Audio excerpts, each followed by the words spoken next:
wassalamu ala Rasulillah.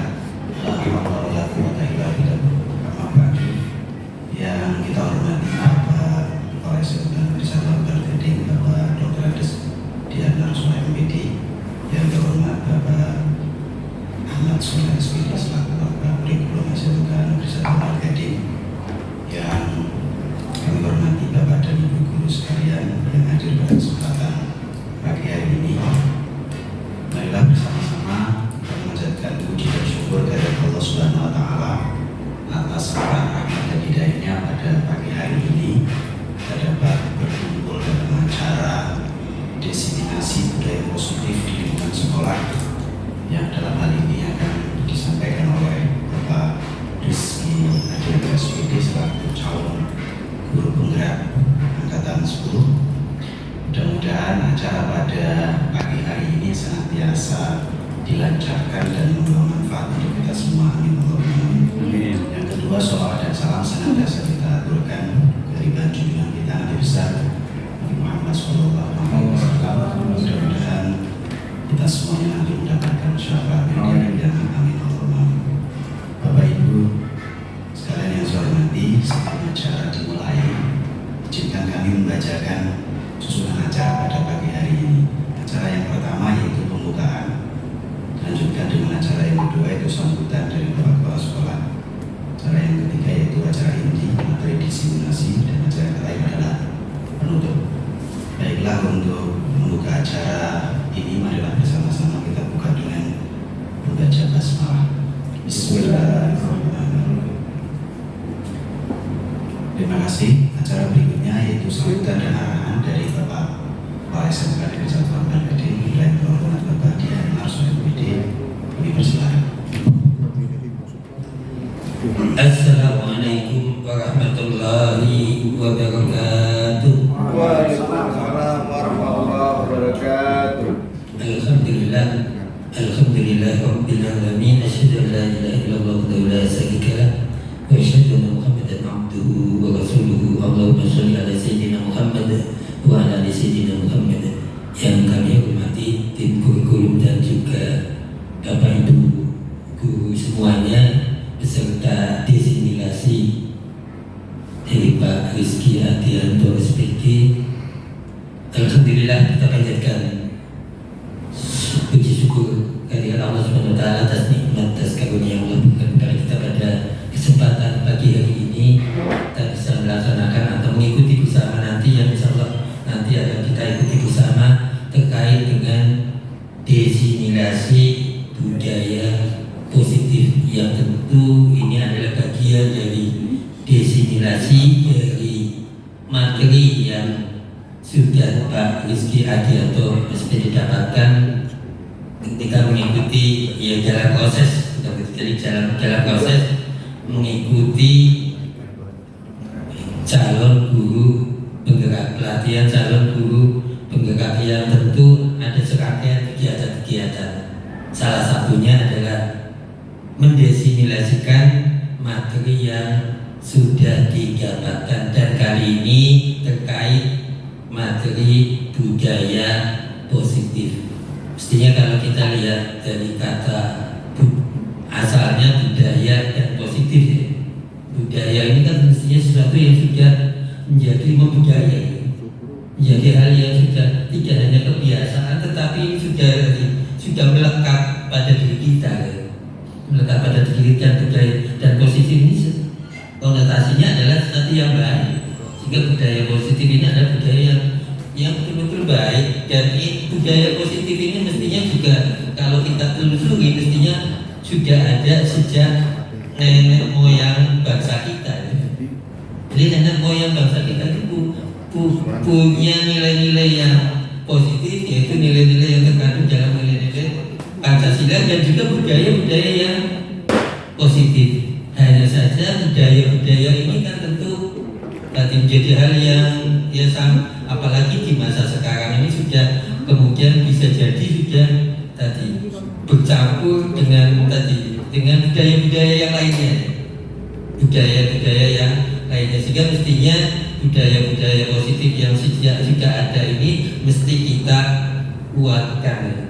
tidak hanya pada peserta didik kita, tetapi juga semua warga SMK Negeri 1 Ampel Gading mestinya melaksanakannya, karena ya mau tidak mau ketika sudah menjadi nama budaya itu ya sudah menjadi bagian dari semuanya, tidak hanya sebagian-sebagian ya sebagian. Nah, budaya positif ini terkait dengan budaya positif di sekolah, khususnya nanti kalau implementasinya adalah implementasi di SMK Negeri 1 Ampel Gading. Dan dengan adanya disimulasi ini harapannya apa yang didapat ketika Pak Rizky Adianto mengikuti dari pelatihan calon guru penggerak ini juga tersosialisasikan, terdisimulasikan, dan Bapak Ibu guru yang ada walaupun ini sebagian, ini paling tidak juga menerima apa yang sudah didapat Pak Rizky, dan juga tentunya juga menularkan ke yang lainnya.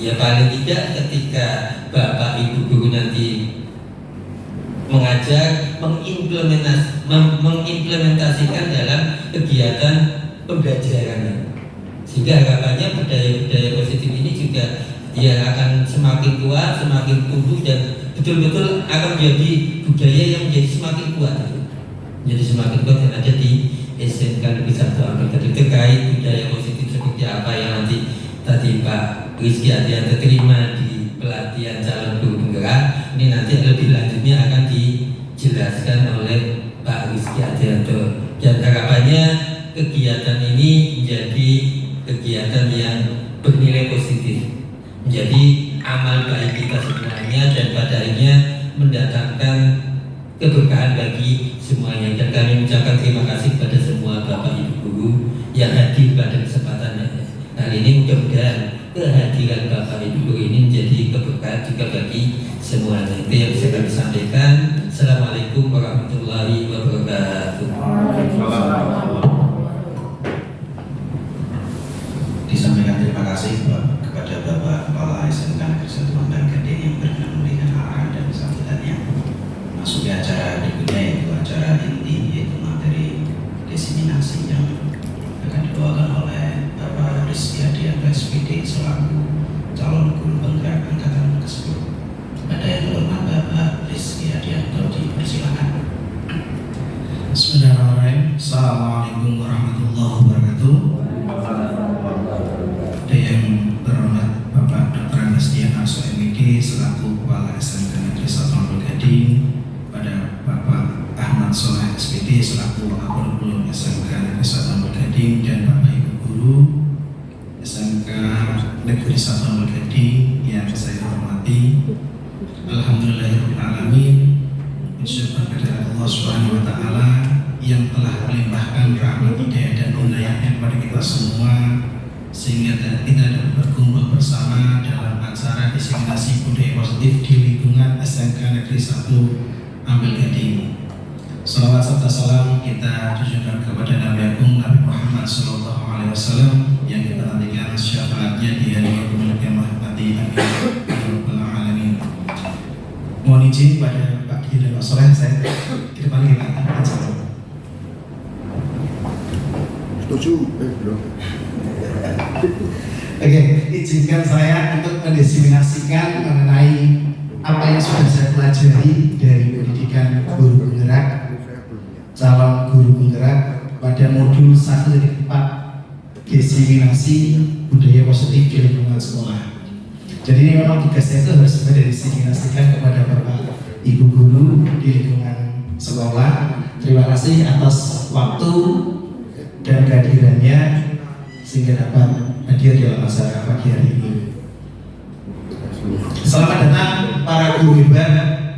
Mari belajar bersama, berkolaborasi, saling mendukung demi mewujudkan budaya positif di lingkungan sekolah kita tercinta SMK Negeri 1 Ampel Gading. Jadi kalau jantungnya dari guru penggerak itu tergerak, bergerak, dan menggerakkan. Gitu ya, tolong bareng-bareng ya. Guru penggerak, bergerak, menggerakkan. Oke. Bergerak. Tujuannya apa sih kegiatan diseminasi pada pagi hari ini? Yang pertama adalah terbentuknya tujuan pendidikan sesuai dengan filosofi Ki Hajar Dewantara KHD.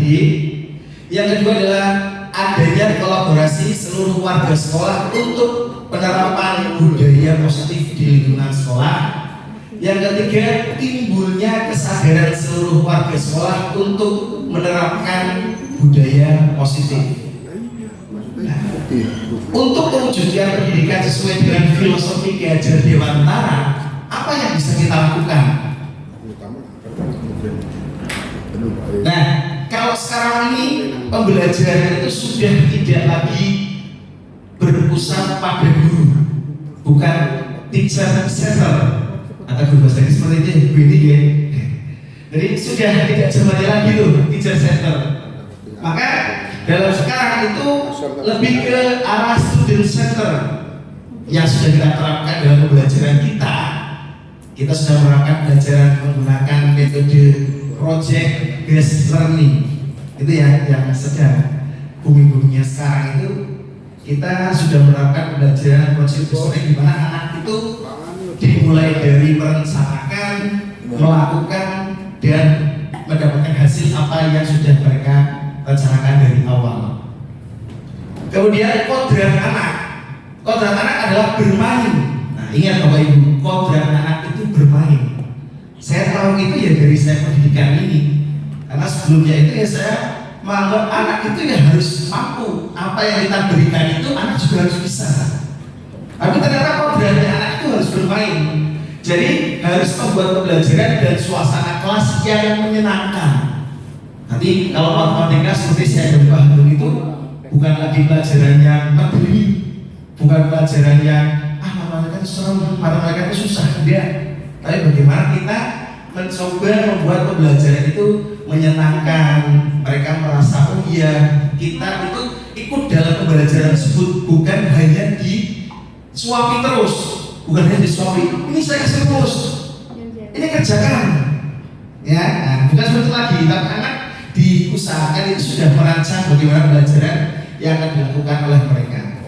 Kemudian membuat pembelajaran yang kolaboratif serta mampu memancing anak untuk mengungkapkan pendapat sesuai dengan minat dan bakat mereka. Maka pembelajaran itu diharapkan kolaboratif. Maka pembelajaran tidak hanya satu mapel saja. Kalau bisa kolaboratif dengan mapel-mapel lain itu yang menghasilkan suasana pembelajaran yang suasana pembelajaran yang menyenangkan bagi siswa. Itu sesuai dengan filosofi Ki Hajar Dewantara.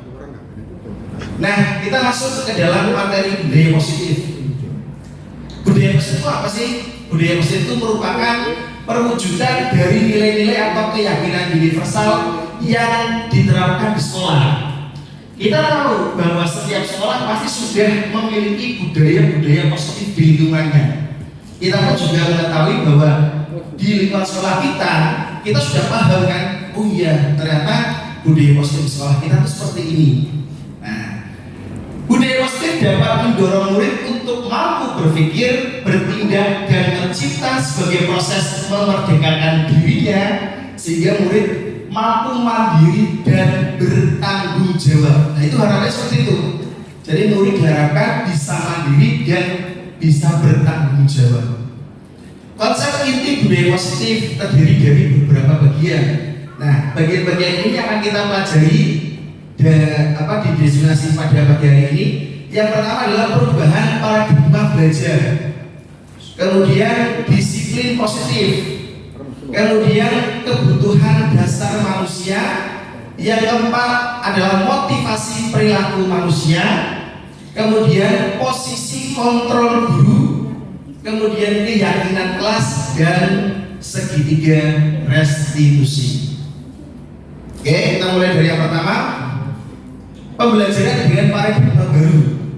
Nah, di zaman sekarang ini kan semua sekolah pasti sudah menerapkan profil pelajar Pancasila dalam setiap muatan pembelajarannya.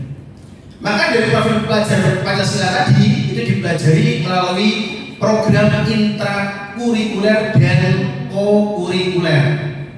Pada program intrakurikuler itu pembelajaran terdiferensiasi. Capaian pembelajaran disederhanakan, Siswa memiliki cukup waktu untuk mendalami konsep dan menguatkan kompetensinya. Kemudian guru leluasa memilih perangkat ajar sesuai kebutuhan. Sedangkan pada program kokurikuler itu ada lintas mata pelajaran berorientasi pada pengembangan karakter dan kompetensi umum, pembelajaran interdisipliner di luar kegiatan kelas, kemudian melibatkan masyarakat, muatan lokal dikembangkan sesuai dengan isu nasional dan global. Itu pembelajaran dengan paradigma baru. Kemudian disiplin positif. Apa itu disiplin positif? Pembiasaan hal yang baik, mencakup dari sikap, perilaku maupun tutur kata oleh seluruh warga sekolah. Di sini digarisbawahi seluruh warga sekolah, bukan hanya siswa. Jadi kalau kita jadi guru kan, kalau saya menganggapnya siswa yang harus seperti itu, gurunya belum tentu. Nah, tapi yang kita harapkan di sini seluruh warga sekolah, terutama bagi murid agar dapat berkembang menjadi pribadi yang kritis, mandiri dan bertanggung jawab. Sebagai pendidik, tujuan kita adalah menciptakan peserta didik yang memiliki disiplin positif, sehingga mereka berperilaku mengacu pada nilai-nilai kebajikan universal dan memiliki motivasi dalam diri menuju perubahan perilaku ke arah yang lebih baik. Nah, ini disiplin positif. Kata disiplin dalam budaya kita dimaknai sebagai kepatuhan. Terkadang kita menghubungkan disiplin dengan ketidaknyamanan, tekanan. Nanti kalau kita ditekan itu baru kita mau disiplin. Kemudian disiplin positif merupakan suatu cara penerapan disiplin yang mengajarkan anak bertanggung jawab dan menumbuhkan kesadaran diri berdasarkan nilai-nilai kebajikan. Yang ketiga, disiplin positif dapat membuat murid memahami dan menyadari berdasarkan motivasi internal, bukan akibat paksaan, ujian ataupun hukuman. Nah, jadi di sini siswa itu ya tidak karena sebuah hukuman maka dia menjadi positif, disiplin positif, bukan karena suatu hadiah atau ujian maupun paksaan. Maka siswa dari dalam dirinya itu diharapkan bisa menerapkan disiplin positif dalam kehidupan di sekolah maupun di rumah. Nilai-nilai kebajikannya, nah di sini ya nilai-nilai kebajikan yang bisa panjenengan perhatikan di sini ada banyak sekali nih, dari mulai peduli, rajin, integritas, rasa hormat dan seterusnya. Apa itu nilai-nilai kebajikan?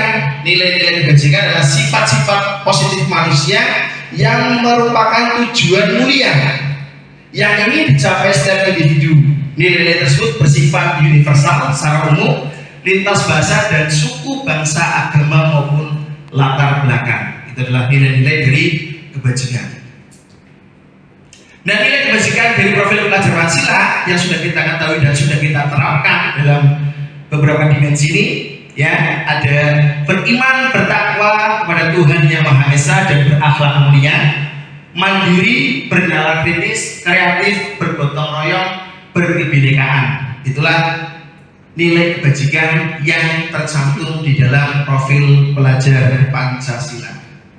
Ini sudah kita terapkan di dalam pembelajaran kita. Kemudian yang ketiga adalah kebutuhan dasar manusia. Kebutuhan dasar manusia merupakan sesuatu yang kita lakukan untuk mendapatkan apa yang kita inginkan. Seluruh tindakan yang kita lakukan memiliki tujuan, semua usaha terbaik yang kita lakukan agar kebutuhan dasar kita dapat terpenuhi dengan baik. Nah, ini kebutuhan dasar manusia. Ada kebutuhan bertahan hidup, yaitu seperti makanan, pakaian, tempat tinggal, keamanan, kesehatan. Kemudian kasih sayang dan rasa diterima. Rasa diterima, dipedulikan, berbagi, kerjasama, dan menjadi bagian dalam kelompok.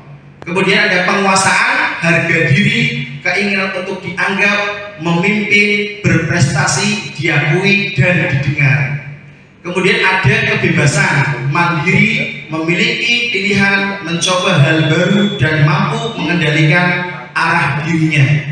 Dan yang terakhir adalah kesenangan, bermain, humor, antusias dan tertawa. Inilah 5 kebutuhan dasar manusia. Terutama makanan itu. Terutama makanan.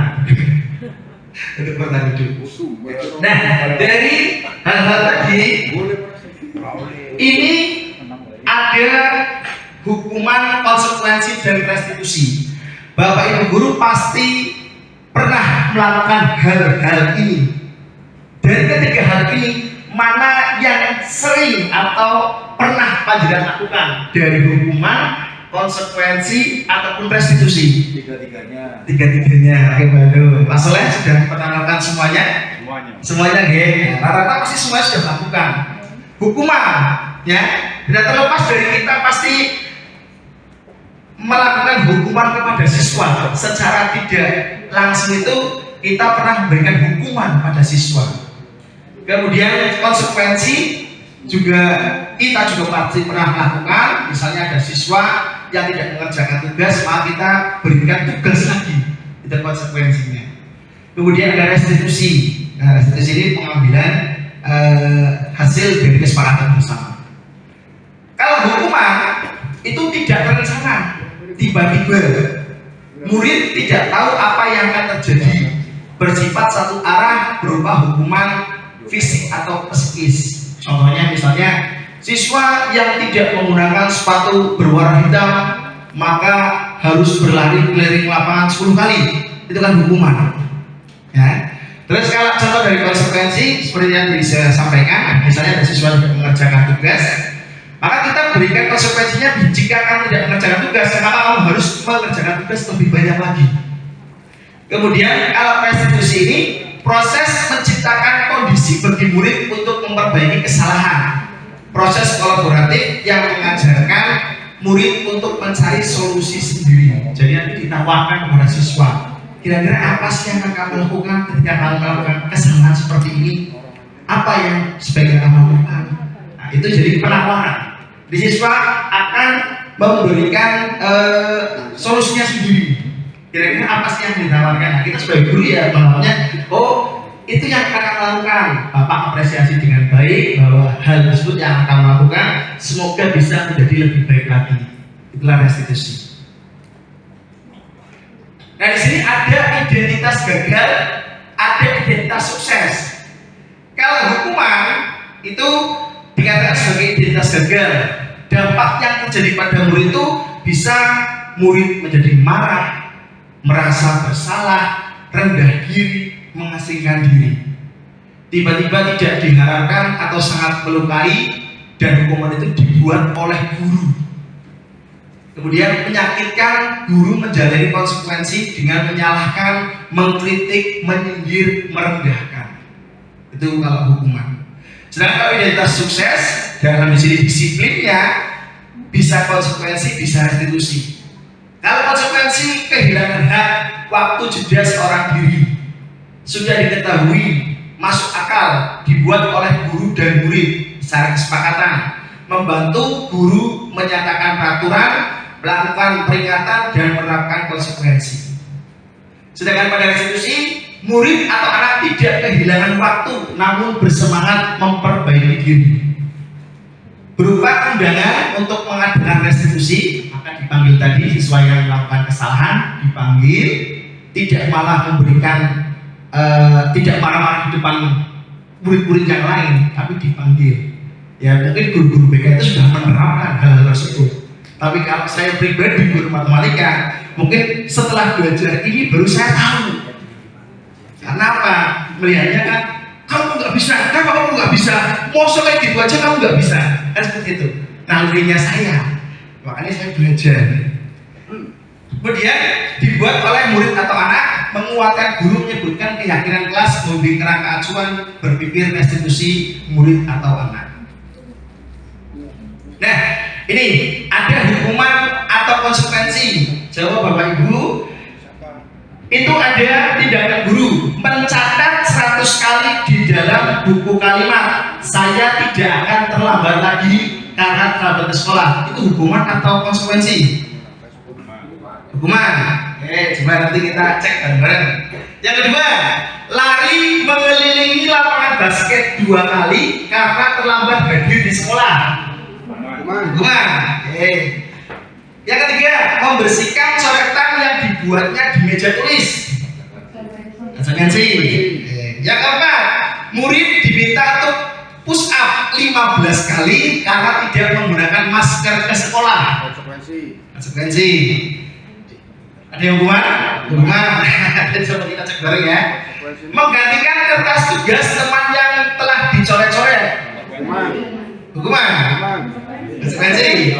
Berjemur di lapangan basket pukul 12 siang karena ngobrol dengan teman. Hukuman. Nah, ini nomor 1 itu hukuman, ya. Kenapa nomor 1 hukuman? Karena pasti sudah ada aturan yang melekat, ya. Mencatat 100 kali dalam buku kalimat, saya tidak akan terlambat lagi karena terlambat ke sekolah.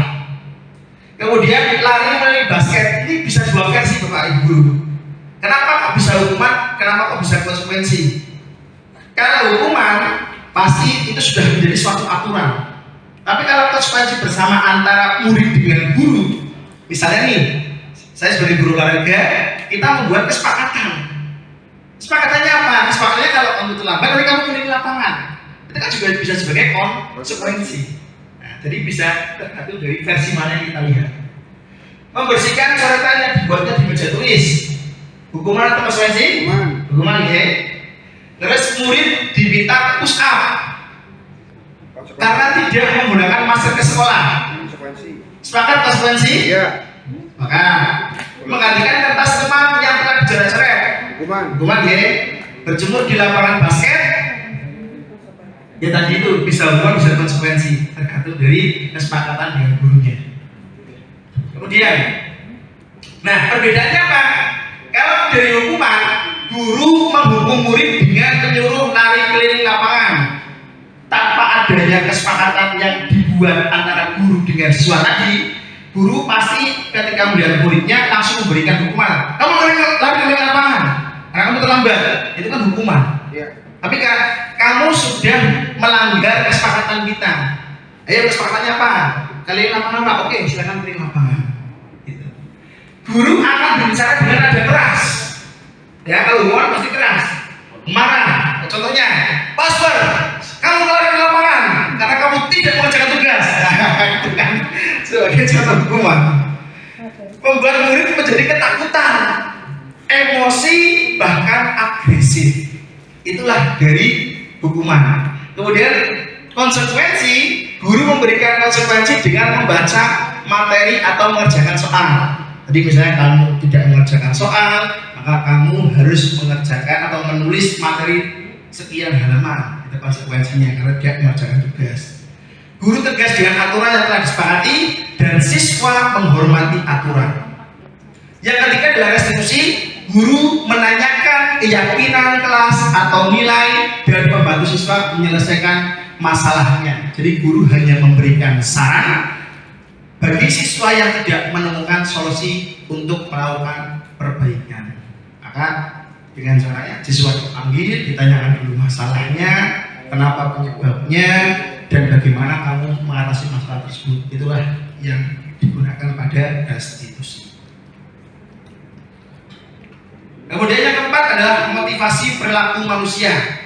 Ada motivasi eksternal untuk menghindari ketidaknyamanan atau hukuman. Eksternal, kalau saya tidak melakukan ini, maka saya nanti kena hukuman dengan sangat eksternal. Untuk mendapatkan imbalan, oh kalau saya nanti maju saya dapat hadiah nih dari bapak ibu guru. Nah, itu kan motivasi dari eksternal.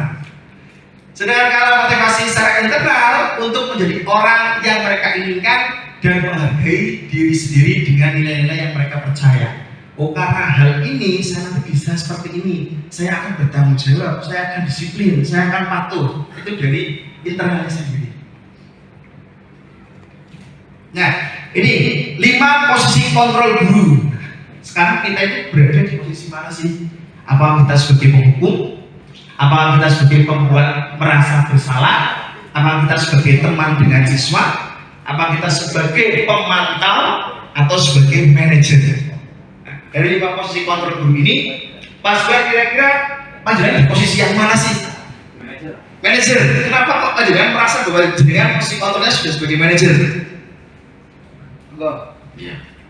Kalau saya kira-kira sebagai manajer, karena saya yang mengontrol, mengolah, terus yang memberikan tugas-tugas poin-poin kepada siswa. Jadi semua saya yang mengendalikan. Ya kira-kira seperti itu. Terima kasih Mas Bar. Terima kasih Bos. Jadi Mas Bar sudah sebagai manajer. Ada nggak di sini yang sebagai penghukum? Pernah, pasti pernah kan?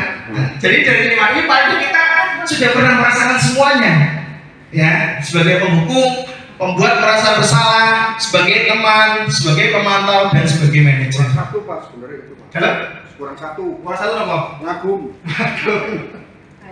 Oke, sebagai contoh, adik terlambat hadir di sekolah. Kalau sebagai penghukum, nada suara tinggi, bahasa tubuhnya, matanya melotot, jarinya menunjuk-unjuk, terlambat lagi, pasti terlambat lagi, selalu datang terlambat. Kapan bisa tepat waktu? Seperti itu yang kalau menghukum kan. Nah, tadi contohnya, Mas Bar, kenapa kamu terlambat? Terlambat lagi, supaya datang terlambat. Kita tidak ada yang keras. Tapi emosi gurunya itu benar-benar dikeluarkan di situ, ya. Secara tidak sadar atau sadar kita nggak tahu tuh. Nah, tidak tanyakan kepada diri Anda, bagaimana sih perasaan murid bila guru berbicara seperti itu pada saat muridnya datang terlambat? Kira-kira seperti apa responnya? Siswa pasti akan takut. Jadi dia marah, tapi tidak mau mengungkapkan dengan guru. Pasti kan di belakangnya. Pak Guru kok ngedamai aku kayak wedi ya, seperti itu ya. Menendam, bahkan bersifat agresif. Bisa jadi sesudah kembali duduk, murid akan mencoret-coret bukunya, pelampiasan. Guru ini galak, kan gitu kan? Dia kok thank you. Alhamdulillah. Guru ini galak. Guru ini galak gitu ya. Maaf.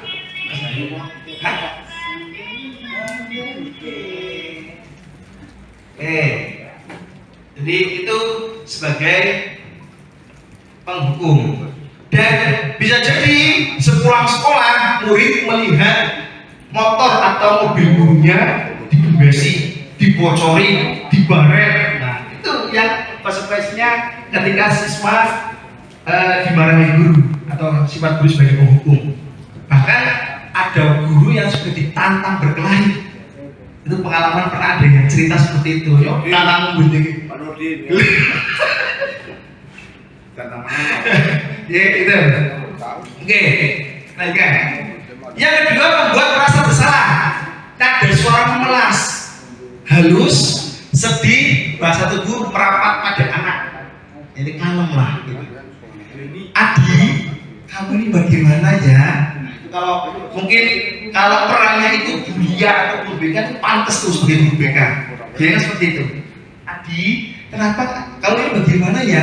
Kamu sudah berjanji dengan ibu tidak akan terlambat lagi. Kenapa sih kamu kok senang sekali terlambat? Kalau apa kamu mau mengecewakan ibu? Ibu benar-benar kecewa sekali sama kamu. Jawabannya kan? Membuat merasa bersalah. Bagaimana perasaan murid jadi seperti ini? Murid akan merasa bersalah. Ibu benar-benar kecewa sekali. Murid akan merasa bersalah ini. Bersalah telah mengecewakan ibu atau bapak guru. Murid merasa menjadi orang yang gagal dan tidak sanggup membahagiakan orang lain. Kadang-kadang sikap seperti ini berbahaya dari sikap penghukum karena emosinya tertanam di dalam murid menahan perasaan. Tidak seperti murid dengan guru penghukum, di mana murid bisa menumpahkan amarahnya walaupun dengan cara yang negatif. Kemudian teman, nada suara ramah, akrab dan bercanda. Bahasa tubuh merapat pada murid, mata dan senyum jenaka. Jadi kita kan ingin dan suatu sebagai teman. Tapi hati-hati loh kalau kita sebagai teman, Oh, kalau iya, iya. muridnya tidak bisa mengontrol diri, malah menyepelekan kita Bukan sendiri. muridnya Pak, gurunya. Oh, gurunya sendiri malah. Pengalaman sama Ribon. Oh, iya. Nah, jadi contohnya nih, Adi, ayolah, bagaimana sih kamu? Kemarin kamu sudah janji ke Bapak, bukan? Ya. Kenapa kamu terlambat lagi? Itu kan dia memposisikan sebagai teman. Nah, terus bagaimana perasaan muridnya? Murid akan merasa senang dan akrab dengan guru. Nanti senang lah. Umpan udah dikancangin nyong iya, api karo nyong, CS karo nyong. Nah, seperti itu. Ini termasuk dampak yang positif. Hanya saja di sisi negatif murid menjadi tergantung pada guru tersebut. Bila ada masalah, dia merasa bisa mengandalkan guru tersebut untuk membantunya. Akibat lain dari posisi teman, Adi hanya akan berbuat sesuatu bila yang menyuruh hanya guru tersebut. Karena sih emang guru kui, sih kayak ngancani guru itu gitu. Dan belum tentu berlaku sama dengan guru atau orang lain. Kemudian pemantau, nada suara datar, bahasa tubuh yang formal. Adi, tahukah kamu jam berapa kita memulai? Tahu Pak, kamu terlambat 15 menit. Apa kamu sudah mengerti konsekuensi yang harus dilakukan bila kamu terlambat? Paham Pak, saya harus tinggal kelas pada jam istirahat nanti dan mengerjakan tugas ketertinggalan saya. Ya, benar. Nanti pada saat jam istirahat, kamu harus tinggal di kelas untuk menyelesaikan tugas yang tertinggal tadi. Saya tunggu. Nah, bagaimana perasaan muridnya? Murid akan memahami konsekuensi yang dijalankan karena telah melanggar peraturan sekolah. Guru tidak menunjukkan suatu emosi yang berlebihan, menjadi marah, atau membuat rasa bersalah. Murid tetap dibuat tidak nyaman, yaitu dengan harus tinggal kelas pada waktu jam istirahat dan mengerjakan tugas. Dan guru harus memantau murid pada saat mengerjakan tugas di jam istirahat, karena murid tidak bisa ditinggalkan seorang diri. Itu sebagai pemantau. Kemudian sebagai manajer, nada suara tulus, bahasa tubuh tidak kaku, mendekat pada murid. Pak Aswar, apakah kamu mengetahui jam berapa sekolah dimulai? Ya. Tahu Pak, jam 7. Ya, jadi kamu terlambat. Kira-kira bagaimana kamu akan memperbaiki masalah ini biar kamu nggak terlambat lagi? Saya bisa menanyakan pada teman Pak untuk mengejar tugas yang tertinggal agar tidak terlambat berangkat sekolah. Baik, itu bisa dilakukan. Apakah besok akan ada masalah untuk kamu agar bisa di tepat waktu sekolah? Tidak Pak, saya tidak bisa di tepat waktu. Nah, di sini kan diusahakan murid itu akan memperbaiki dirinya agar bisa tidak terlambat. Itu sebagai manajer.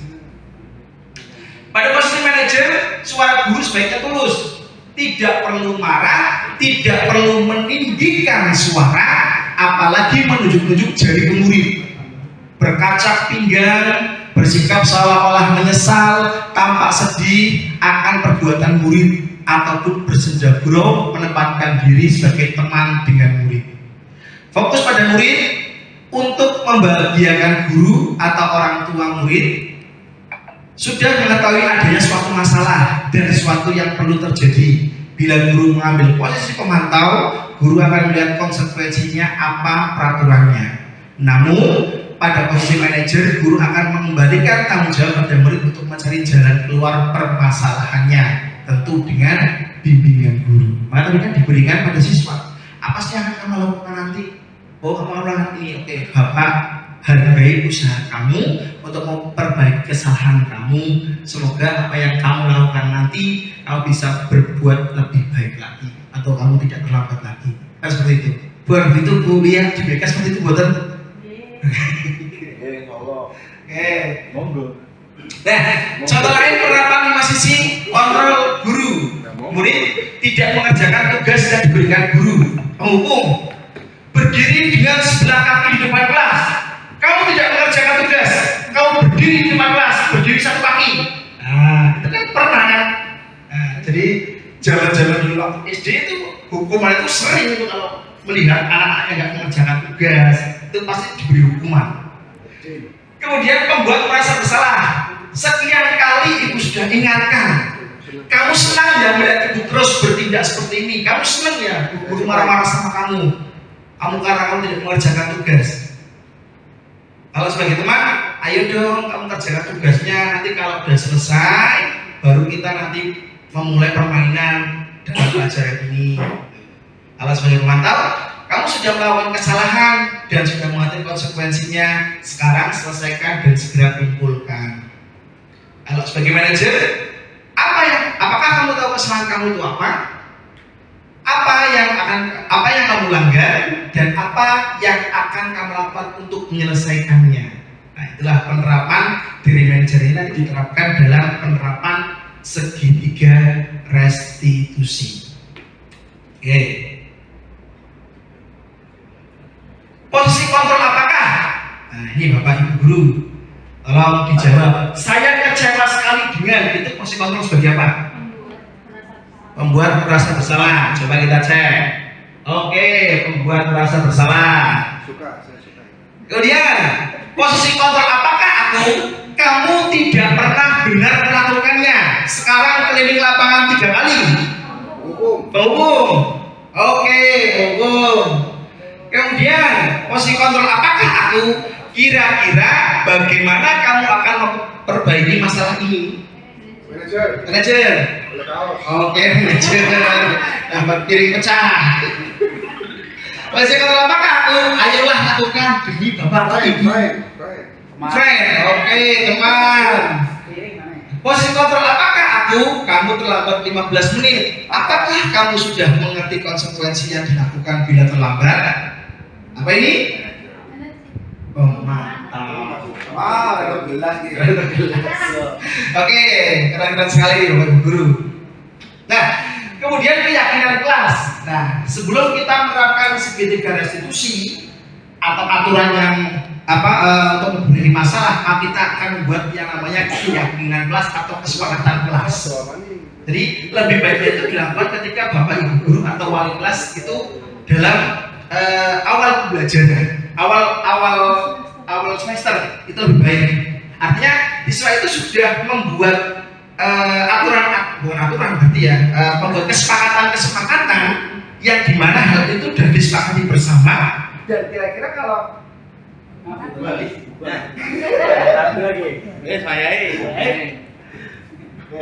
Pak Syukur ngundang ya. Nah, dan kalau nanti siswa melanggar dari hal tersebut, kira-kira konsekuensinya mereka sudah tahu. Nah, keyakinan kelasnya apa? Keyakinan kelas merupakan kesepakatan kelas yang diyakini bersama guru dan murid dengan harapan dapat meningkatkan kedisiplinan murid. Keyakinan kelas berupa pernyataan universal dibuat dalam bentuk positif dan bersifat abstrak.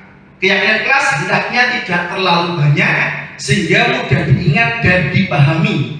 Semua warga kelas ikut berkontribusi dalam pembuatan keyakinan kelas lewat kegiatan mengutarakan pendapatnya. Ini harusnya saya tayangkan videonya ini, sekadar coba. Assalamualaikum warahmatullahi wabarakatuh. Waalaikumsalam warahmatullahi wabarakatuh. Anak-anak kelas 10 PKL, bagaimana kabarnya hari ini? Sehat semuanya ya? Sehat. Oke, pada pertemuan pada pagi hari ini, Pak Rizky ingin membuat keyakinan kelas. Jadi sebelum Pak Rizky memulai pelajaran kita pada awal pelajaran semester ini, Pak Rizky akan membuat keyakinan kelas agar kelas kita mempunyai tata cara dan kesepakatan yang dapat kita sepakati bersama. Apa sih itu keyakinan kelas? Keyakinan kelas itu adalah pernyataan-pernyataan positif, ya, pernyataan-pernyataan positif yang menjadikan kalian itu dapat mematuhi dari apa yang sudah kita buat bersama. Itu namanya keyakinan kelas. Jadi keyakinan kelas itu adalah berbeda dengan aturan. Kalau aturan itu ya baliknya bersifat memaksa. Tanpa kalian tahu prosesnya bagaimana membuat aturan, kalian harus melaksanakan aturan tersebut. Jadi ya, misalnya kalian memakai helm sepeda motor itu kan aturan. Kalian tidak diajak rembukan buat aturan itu kan? Langsung saja ketika kalian pakai motor, otomatis harus pakai helm, itu aturan. Tapi kalau kesepakatan kelas atau keyakinan kelas, kita buat bersama-sama agar apa yang kita buat itu dapat kita laksanakan bersama, dapat kita jalankan bersama, dan kamu bisa mengetahui konsekuensinya apa jika kalian melanggar mengenai kesepakatan atau keyakinan kelas yang sudah kita buat bersama. Bisa dipahami? Jelas ya? Untuk membuat keyakinan kelas, sebelumnya Pak Rizky ingin menanyakan pada beberapa dari teman-teman kalian ini untuk mengungkapkan pendapatnya mengenai apa sih keinginan dari keyakinan kelas yang mereka harapkan. Mas Alwan, bagaimana keyakinan kelas yang ingin kamu harapkan sih agar nanti dapat kita sepakati bersama? Masih ada siswa yang terlambat di sekolah, Pak. Seharusnya tidak boleh terlambat. Oke, Mas Salman. Jadi harapan kamu tidak ada siswa yang terlambat ya? Karena dirasa bahwa di kelas kamu itu masih ada siswa yang terlambat untuk masuk ke kelas ya, atau terlambat berangkat sekolah ya? Ya. Oke, selanjutnya Mas Gilang, apa sih pendapat kamu tentang nanti keyakinan kelas yang kita buat? Tidak boleh sombong dan saling menghormati sesama lain. Oke, Mas Gilang, berarti kamu merasa di kelas kamu itu ada siswa yang sombong ya? Iya, Pak. Oke, nah itu harapan dari Mas Gilang. Coba Mas Suharta itu, Mas Suharta, apa sih harapan kamu mengenai keyakinan kelas yang akan kita buat itu apa contohnya? Masih ada siswa yang tidak kompak bayar kas, Pak. Oke, ternyata ada siswa yang tidak kompak untuk kebersamaan. Dalam hal ini berarti membayar kas. Entah siapa itu siswanya, berarti dia tidak merasa saling untuk kompak. Dia tidak menghargai teman-teman yang lain yang sudah membayar kas. Begitu ya? Oke, terakhir, Mbak Ayu, apa pendapat kamu coba tentang keyakinan kelas kita buat? Apa sih perasaan kamu di kelas ini yang harusnya nanti kita buat sebagai peraturan keyakinan kelas? Banyak siswa itu yang saling menyalahkan. Oh iya, ternyata masih ada siswa dan siswi yang masih mencontek. Padahal itu kan sudah jelas bahwa di aturan sekolah itu juga tidak boleh mencontek. Harapannya jangan sampai ada siswa dan siswi kelas ini itu yang mencontek saat pulang. Gitu ya? Oke, nah itulah harapan-harapan dari keyakinan kelas dari teman-teman kalian. Nah, nanti semua dari kalian itu membuat keyakinan ataupun kesepakatan kelas, di mana nanti kalian menuliskan di sini, ya, ini namanya sticky note. Sudah pernah menggunakan? Sudah. Jadi nggak itu lagi ya, nggak bingung ya. Itu siapa Pak? Tempelan nama Pak. Nanti, jadi kalian nanti saya berikan satu-satu untuk menuliskan di sticky note ini, kemudian nanti harapan dari keyakinan kelas kalian untuk apa? Nanti ditempel di sini, ya, ditempel di sini. Kemudian nanti baru kita akan simpulkan bersama dari hasil keyakinan kelas yang sudah kalian buat. Nanti kita jadikan satu di sini. Karena kalian keyakinan yang sama, nanti kita sepakati bersama apa yang menjadi keyakinan kelas dari kelas 10 TKN. Begitu ya, bisa dipahami ya? Oke, anak-anak, nanti Pak Rizky bagikan ya dari sticky note ini. Silakan nanti kalian buat keyakinan kelas yang kalian dapat. Gitu ya.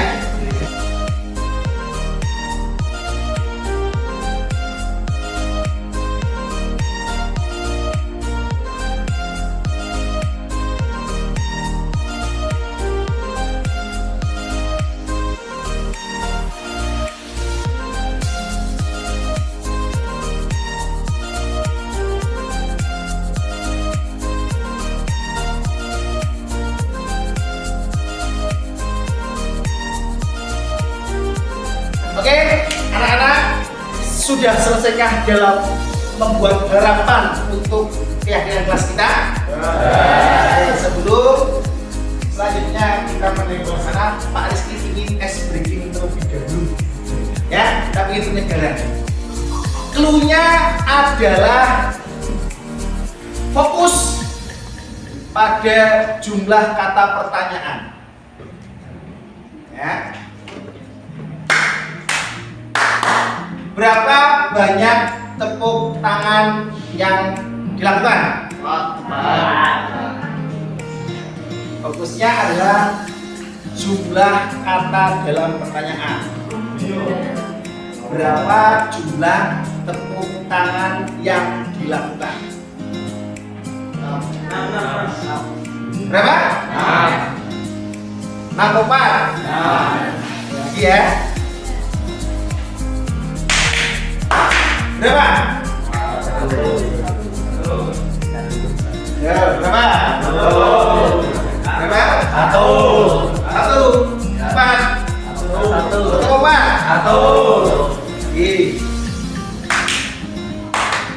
Berapa banyak? 2. Jadi paham ya? Apa punya? Fokus pada jumlah kata dalam pertanyaan. Jadi nggak jelas kalau kalian tuh tahu, oh iya berapa sih jumlah kata dalam pertanyaan, meskipun Pariski tepuknya sebanyak mungkin. Kalau Pariski hanya bilang berapa banyak tepuk tangan, berarti berapa? Berapa banyak tepuk tangan, berarti berapa? Coba meskipun kajiannya berapa banyak? 2. Nah, jadi kalau kita nggak fokus bisa mikirnya Pariski itu tepuk tangan berapa kali sih? Kan gitu kan? Ternyata ada clue-nya. Clue-nya adalah berapa jumlah kata dalam pertanyaan. Bisa dipahami semua? Nah, oke. Berarti kalian fresh untuk SPG-nya agak banyak. Nah, kemudian silakan kalian di sini menempelkan harapan kami atau harapan kalian untuk kita sepakati menjadi kesepakatan atau keyakinan kelas di sini. Gitu ya. Anak-anakku, sekarang setelah kalian sudah menuliskan bisnis itu, harapan-harapan kelas kalian nanti itu seperti apa, silakan masing-masing urut ya dari sini untuk maju menempelkan. Urut nggak boleh berurut ya. Silakan coba.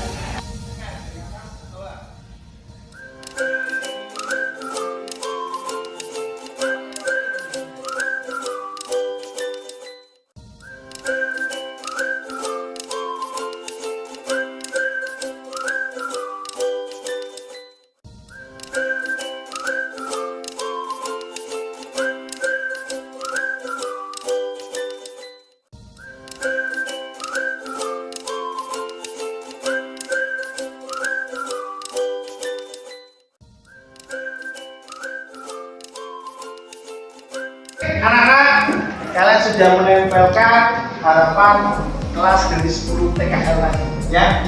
Pariski ingin bacakan, coba dari satu. Saling peduli, bertanggung jawab terhadap tugasnya ya. Nanti dia kan harus punya sifat apa? Tanggung jawab. Kita tempelkan dulu di sini ya. Ini bisa dituliskan sebagai tanggung jawab ya, tanggung jawab. Terus saling peduli dan menghargai satu sama lain, gitu ya. Artinya apa ini? Menghargai orang lain gitu ya. Menghargai sesama, menghargai sesama. Bekerja sama menjaga kebersihan kelas. Berarti apa ini? Bersamaan ya. Bersamaan. Kebersamaan. Mengikuti mengerjakan tugas tepat waktu. Berarti apa ini? Disiplin. Ya kan? Disiplin. Disiplin karena harus tepat waktu. Saling peduli sama, artinya kan apa ini? Menghargai sesama. Tempelkan satu. Membantu teman pada saat kesusahan, berarti apa? Kebersamaan. Memakai seragam sesuai jadwal, berarti apa ini ikutnya? Disiplin ya? Disiplin. Sip. Berperilaku jujur dan dapat dipercaya. Nanti apa ini? Jujur ya? Jujur. Kemudian sepertinya masih banyak siswa dan siswi yang membuang sampah sembarangan. Saya harap siswa-siswi dapat membuang sampah pada tempatnya. Nanti apa ini? Bertanggung jawab. Karena buang sampah nggak boleh sembarangan. Mana bertanggung jawab? Terus saya harap siswa dan siswi menjalankan piket kelas. Bertanggung jawab ya. Nah, saya menginginkan supaya teman kelas dan saya senantiasa menjaga kebersihan. Kan tanggung jawab ya. Oh, peduli juga boleh. Saling menghargai atau menghormati satu sama lain. Menghargai sesama. Menghargai satu sama lain. Arti menghargai sesama. Saat pelajaran dimulai, silakan berisik, berarti masuknya di disiplin. Kurang. Jawab bersihan kelas. Tanggung jawab ya. Oke. Sholat tepat waktu. Disiplin. Ya. Jangan sampai kok kamu sudah di sekolah tidak sholat, di rumah tidak sholat, ya. Jangan sampai. Saling menghargai dan menghormati. Menghargai sesama. Mengucapkan salam saat masuk. Berarti apa ini? Disiplin. Ya, harus. Salam. Membaca Asmaul Husna. Religius. Oh iya dong. Kalian kan juga harus religius. Mengembalikan barang milik teman. Tanggung. 8 piket kelas. Tanggung. Datang tepat waktu. Di. Pulpen yang di atas meja. Nomor 9. Jujur. Jangan diambil pulpen temennya. Menjalani piket kelas. Tanggung jawab. Masih banyak siswa yang tidak mengerjakan tugas. Tanggung jawab. Memakai seragam lengkap. Di. Mengikuti upacara bendera tepat waktu. Membuang sampah di laci. Tanggung jawab. Jangan buang sampah di laci dong. Selalu menjaga kebersihan kelas. Tanggung jawab. Sekarang kita jawab nih. Jangan membuang sampah bekas jajan di laci. Bahwa habis makan dibuang. Jangan langsung ke laci. Bersama dengan baik. Bersamaan.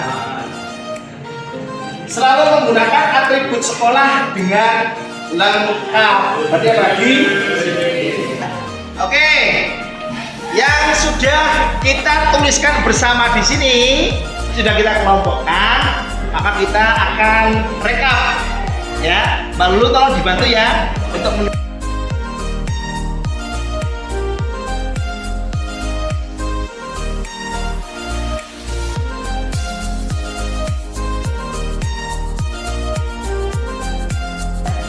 Oke, anak-anak, sekarang kita sudah simpulkan di sini ya bahwa keyakinan kelas atau kesepakatan kelas 10 TKL. Yang pertama, disiplin. Apa saja? Datang tepat waktu. Sepakat? Dua, mengerjakan tugas tepat waktu. Sepakat? Yang ketiga, mengikuti KBM dengan tenang. Sepakat? Kemudian religius, mengucapkan salam ketika masuk atau keluar kelas. Sepakat semuanya? Yang kedua, membaca Asmaul Husna sebelum KBM jam pertama dimulai. Sepakat? Untuk meningkatkan keimanan kita. Yang ketiga, berdoa sebelum dan sudah KBM. Sepakat? Kemudian pada peduli lingkungan, yang pertama, melakukan piket kebersihan sesuai jadwal. Sepakat? Kalau KBM tidak sepakat berarti dia yang tidak pernah tiket. Ya, pura-pura berangkatnya terlambat padahal menghindari tiket. Yang kedua, membuang sampah pada tempatnya. Sepakat? Permen dibuang barber. Terus, yang ketiga, menjaga kelas tetap bersih dan nyaman. Sepakat? Kemudian pada toleransi, menghormati guru dan siswa. Sepakat? Tidak boleh membeda-bedakan antara guru yang ngajar ataupun guru yang tidak ngajar. Semuanya sama, kalian hormati. Jangan kok guru yang nggak ngajar kalian pura-pura nggak kenal. Ya, harus kalian menghormati. Ya, meskipun beliau tidak mengajar kalian, meskipun kalian tidak kenal, tetap kalian harus punya etika dan sopan santun ketika menemui guru-guru tersebut. Silakan ya. Kemudian menghargai orang lain. Jadi misalnya kalau teman kalian ketika di dalam ada yang berpendapat, dihargai. Jangan malah gitu, jangan gitu ya. Tapi dihargai. Apa sih pendapatnya dia? Nanti baru kita ambil kesimpulan. 3, peduli kepada teman pada saat susah. Sepakat? Baik maupun pada saat susah maupun senang, kita sama-sama peduli. Jangan kok kalian pada saat teman senang, kalian malah nggak senang. Kok senang kok nyoba? Jadi jangan merasa iri hati. Nggak boleh iri hati. Gitu ya. Bisa dipahami semua? Bisa kita sepakati semua kesepakatan kelas ini? Semoga apa yang kita sepakati ini dapat kalian jalankan sesuai dengan keyakinan kelas atau kesepakatan kelas. Artinya kalau kalian melanggar, berarti kalian harus tahu konsekuensinya. Bisa dipahami? Kita hitung hasil keyakinan kesepakatan kelas 10 TKL. Nah,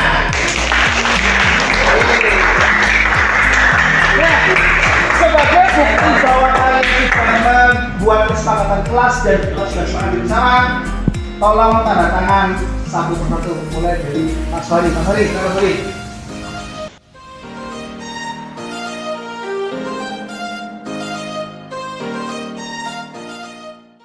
Sudah tanda tangan semuanya, sudah kita sepakati bersama.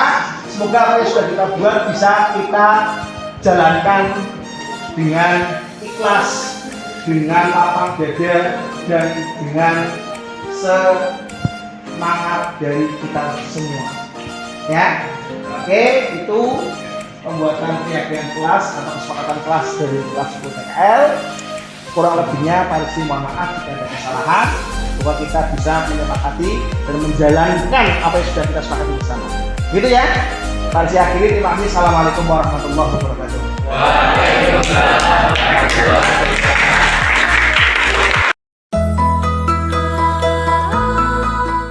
Jadi tadi video dari pembuatan keyakinan kelas. Kemudian segitiga restitusi. Jadi dalam segitiga restitusi tadi, ketika siswa sudah atau siswa melakukan pelanggaran, maka yang kita lakukan dalam segitiga restitusi ini adalah menstabilkan identitas, validasi tindakan yang salah, kemudian menanyakan keyakinan. Apa itu segitiga restitusi? Adalah suatu proses dialog yang dijalankan guru atau orang tua agar dapat menghasilkan murid yang mandiri dan bertanggung jawab. Segitiga restitusi membantu murid memiliki tujuan, disiplin positif, dan memperbaiki dirinya setelah berbuat salah. Restitusi bukan untuk menebus kesalahan, namun untuk belajar dari kesalahan. Yang pertama adalah menstabilkan identitas. Jadi yang bisa kita sampaikan, berbuat salah itu manusiawi, tidak ada manusia yang sempurna. Bapak atau ibu juga pernah melakukan kesalahan seperti itu. Bapak atau ibu tidak tertarik mencari siapa yang salah, tapi bapak atau ibu ingin mencari solusi dari permasalahan ini. Jadi tidak menyalahkan. Kemudian validasi tindakan yang salah. Jadi siswa itu ditanya, kenapa kamu melakukan hal tersebut? Padahal kamu biasanya melakukan yang lebih buruk. Padahal kamu bisa melakukan hal yang lebih buruk dari ini ya. Kamu patut bangga pada dirimu karena kamu telah melindungi sesuatu yang penting buatmu. Itu validasi tindakan yang salah. Kemudian menanyakan keyakinan. Apa keyakinan kelas yang sudah kita buat? Nilai-nilai apa yang telah kamu langgar? Nilai-nilai apa yang sudah kita sepakati bersama? Seperti apa gambaran kelas yang ideal menurut kamu? Kamu mau jadi orang yang seperti apa? Itu adalah menanyakan keyakinan. Kemudian yang terakhir adalah videonya dalam penanganan atau segitiga restitusi. Assalamualaikum Pak.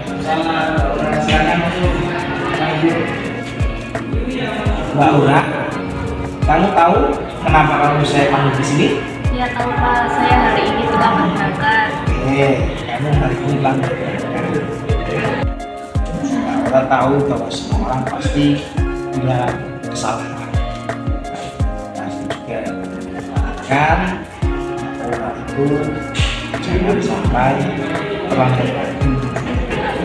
Pak Rizky ingin tahu dong, apa sih alasan kamu kok sampai terlambat berangkat? Dan Pak Rizky lihat kok sepertinya dalam sudut ini kamu hampir sering berangkat terlambat, itu kenapa? Iya Pak, saya asik menonton TV sampai lupa waktu berangkat. Jadi kamu setelah kamu sudah siap untuk berangkat ke sekolah, kamu malah asik nonton TV ya? Iya Pak. Kira-kira orang nanti apa sih yang akan dilakukan biar tidak terlambat? Saya akan melakukan bangun lebih awal, terus juga saya usahakan tidak menonton TV sebelum berangkat sekolah.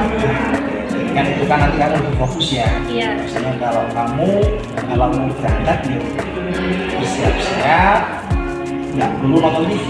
Nanti kalau kamu nonton TV, kamu akan lalai dalam waktu sehingga kamu nanti bisa terlambat. Pak Rizky hargai usaha kamu dan Pak Rizky harapkan dengan usaha yang dilakukan nanti tidak terlambat. Ini Mbak Aura ya. Iya, Pak. Terima kasih ya. Iya. Oke, silakan kembali Terima kelas kasih, Pak. ya.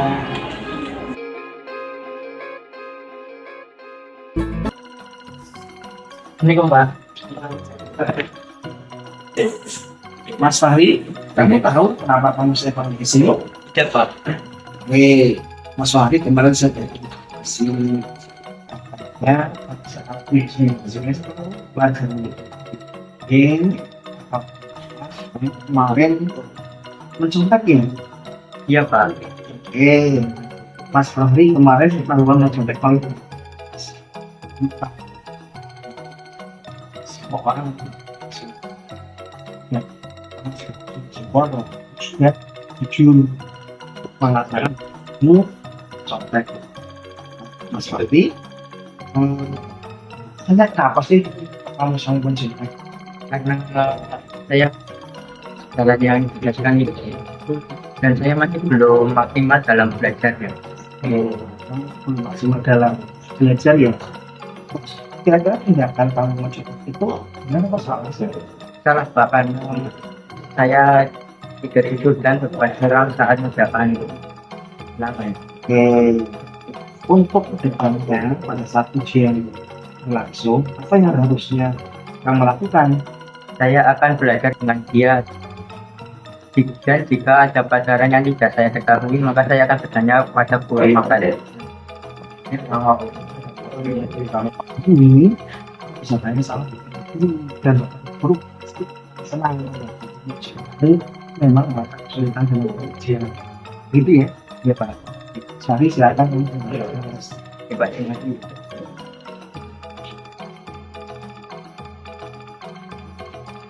Assalamualaikum warahmatullahi wabarakatuh. Perkenalkan, nama saya Fahri. Saya ingin mengungkapkan testimoni kegiatan segitiga restitusi dengan cara melakukan kegiatan segitiga restitusi karena siswa diberikan kesempatan oleh Pak Guru untuk mengungkapkan alasan melakukan kesalahannya, mencari solusi bersama serta membangun motivasi siswa. Sekian dari saya. Wassalamualaikum warahmatullahi wabarakatuh.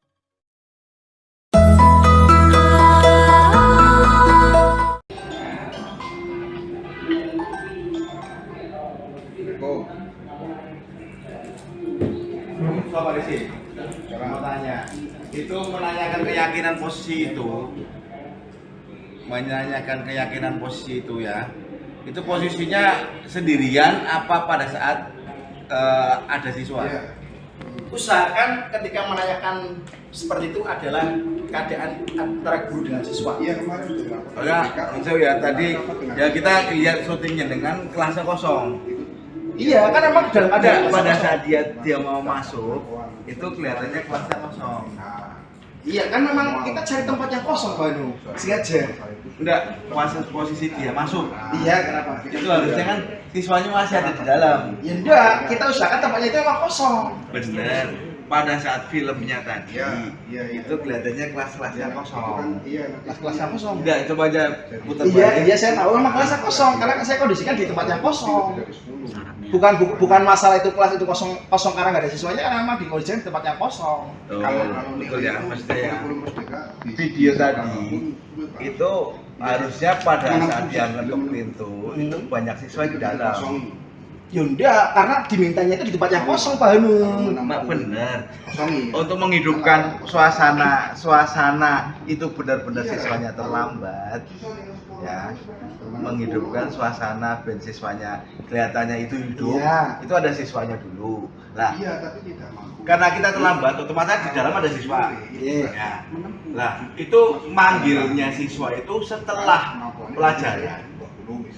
Otomatis orang terlambat kan otomatis di dalam kelas banyak orang, ya, banyak siswa. Nah, apakah itu nunggu kelasnya kosong atau mencari tempat yang kosong atau setelah jam pelajaran? Jadi masalah itu sudah ada sebelumnya dulu Pak. Jadi siswa itu memang sudah terlambat dulu, baru kita tangani di kelas gitu Pak. Jadi nggak ada skenario dia terlambat, tapi memang ada bagaimana kita mengatasi siswa yang terlambat gitu loh Pak Nung. Jadi nggak ada scan anak itu terlambat ke kelas, enggak. Jadi bagaimana kita menangani anak yang terlambat itu seperti itu gitu loh Pak Nung. Jadi nggak ada skenario anak yang terlambat gitu loh. Skenario tadi kan pas ngetuk masuk terlambat, ya kan? Iya, pas ngetuk masuk itu memang dia dipanggil saya, bukan karena dia terlambat. Jadi dia dipanggil saya, kemudian saya tanyakan, Mbak Ora kenapa kamu saya panggil? Nah, kan begitu. Nah, saya tahu Pak, karena saya terlambat hari ini. Nah, itulah Pak. Jadi posisinya setelah pelajaran. Iya, jadi setelah intinya itu saya dapat informasi bahwa anak itu terlambat gitu loh Pak Nung. Nah, jadi menanganinya seperti itu. Jadi tidak masalah jam pelajaran jenengan sendiri itu apa jam pelajaran orang lain. Iya, anggapannya saya sebagai wali kelas gitu saja. Oke, kalau udah wali kelas. Gitu ya. Oke. Depan karena ini sudah selesai, alhamdulillah. Apa yang sudah saya sampaikan dari diseminasi pada pagi hari ini semoga bermanfaat buat kalian semua. Mohon maaf jika ada kesalahan dari saya, ada tutur kata saya yang salah atau ada yang tidak dipahami. Mohon kita belajar dan berkolaborasi bersama. Terima kasih. Saya akhiri. Wassalamualaikum warahmatullahi wabarakatuh.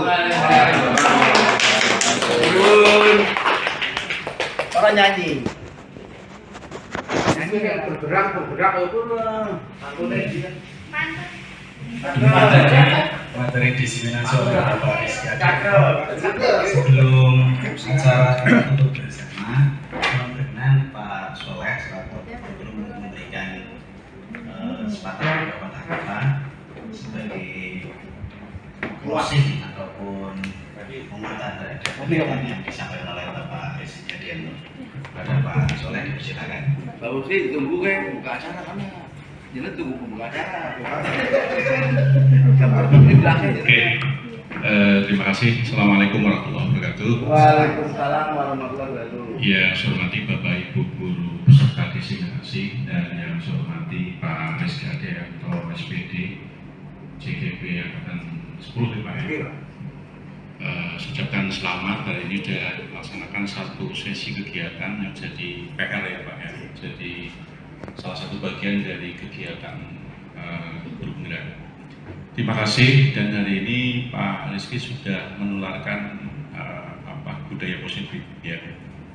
Saya hanya pesan 3 hal Pak. Jadi ketika Bapak Ibu terjaring guru penggerak, 3 hal yang harus Bapak Ibu ingat. Yang pertama adalah Bapak Ibu itu orang yang terpilih ya, orang yang terpilih menjadi salah satu peserta yang untuk mendapatkan proses pelatihan, maka ilmunya yang pertama harus dibagikan. Artinya dibagikan itu supaya ada hal positif yang menular. Yang pertama, yang kedua harus bisa menjadi teladan Pak. Ya jangan sampai nanti penjenengan sibuk diklat kesana kemari tapi tidak bisa menjadi teladan. Dan yang terakhir adalah betul-betul bisa menjadi penggerak Pak. Jangan sampai sudah lulus guru penggerak tapi menjadi guru yang tidak bergerak ya. Sehingga fenomena ini menjadi, karena Pak sekarang itu Pak Nadiem itu membuat eksklusif Pak dengan munculnya guru penggerak. Makanya sekarang di YouTube sudah banyak protes-protes tentang guru penggerak gitu. Kalau saya orang yang tidak ngurusin itu Pak. Jadi apapun positif ya, tinggal kita mau menempatkan diri di mana. Tetapi yang terjadi bahwa guru penggerak itu seleksinya cukup panjang ya, dari mulai misi essay sampai macam-macam. Dan yang nanti yang lebih berat lagi adalah ketika jenengan diklat selama kurang lebih 7-9 bulan itu ya, prosesi ini ketika nanti di sekolah tidak bisa memberikan warna, apalagi ditambah budak warnanya, itu akan jadi masalah tersendiri Pak. Saya kemarin juga sempat ngomong dengan Pak Chandra, Sekjen Chandra yang sudah lulus. Kalau yang sudah lulus saja nggak bisa menggerakkan, percuma negara itu mendiklat berhari-hari. Gerakan yang paling berat Pak, jenengan orang matematik, gerakan teman-teman matematik supaya matematik menjadi unggulan. Tadi saya berdiskusi dengan Pak Asmuni Pak tentang bahasa Inggris. Saya kadang-kadang di rapat dinas itu orang paling aneh ya, wakil paling aneh. Karena saya sering melontarkan idealisme. Karena sekolah ini kalau nggak ada yang memiliki idealisme, ubah kepala gading itu jadi cakap prima awatnya itu nggak bisa diberikan di tahun ke-20 ini Pak. Terusnya tahun ke-20 ini ada yang mendapatkan cakap prima awat gitu. Jadi Hanum dengan dapat cakap prima awat. Mau dapat seragam aja bingung sampai hari ini. Jadi itu ya Pak Rizky, saya support sekali, saya ucapkan selamat. Dan teman-teman yang belum ikut seleksi silahkan ikut seleksi. Kalau saya sudah 4 kali Pak ikut seleksi, tapi nggak lulus. Mungkin saya tidak layak jadi guru penggerak. Jadi itu 3 hal, dimulai dari ilmunya dibagikan, harus bisa betul-betul menjadi teladan. Yang ketiga betul-betul bisa menggerakkan, sehingga nanti penjenengan menjadi orang yang bermanfaat. Ya. Karena ilmu di guru penggerak itu luar biasa. Jangan sampai programnya disalahin, programnya baik. Kalau saya katakan semua program itu baik. Yang nggak baik kadang-kala setelah diklat nggak ada dampaknya buat lembaga. Ya. Makanya terima kasih hari ini sudah luar biasa, teman-teman ini sudah mewakili perwakilan. Kemarin beliau izin ke saya selaku bidang kurikulum, saya izinkan, dan hari ini alhamdulillah sudah terlaksana. Saya pesan budaya positif yang tadi segitiga restitusi itu, karena saya juga walaupun tidak ikut guru penggerak Pak, saya digelar PKP kurikulum merdeka itu sampai bosen Pak. Jadi isinya kayak gitu. Jadi cuma untuk mengajak orang, saya ngajak teman-teman dulu bisa kapal gading untuk bisa merefleksi dirinya, lalu bisa memerankan sebagai manajer, menjadi teman untuk anak-anak didiknya, itu juga tidak ringan Pak. Ya di sana sini. Resikonya kadang saya ingin membangun iklim positif pun tidak semuanya itu sepakat. Tapi jangan pernah berhenti kita menanamkan kebaikan, mengajak baik, karena kebaikan yang kita lakukan bukan pada berapa orang yang ikut Pak, tapi bagaimana dampak nanti jangka panjangnya. Kira gitu. Terima kasih dan semoga menjadi jalan untuk ke depan semakin baik. Sukses untuk Pak Rizky dan teman-teman yang berproses dalam seleksi. Semoga nanti bisa lolos, yang belum, yang masih muda-muda tetap semangat ya, Pak Aswa dan teman-teman. Kalau Pak Ananto, saya kan nanti Pak Ananto siapa tahu lolos tahun ini. Ya. Nanti guru penggerak tahun depan mungkin barangkali tambah Pak, guru penggerak bergerak-gerak gitu ya. Oke, terima kasih dari saya ini. Mohon maaf jika ada yang salah dari saya. Assalamualaikum warahmatullahi wabarakatuh. Saya kembalikan ke Pak Ustadz Mansuri.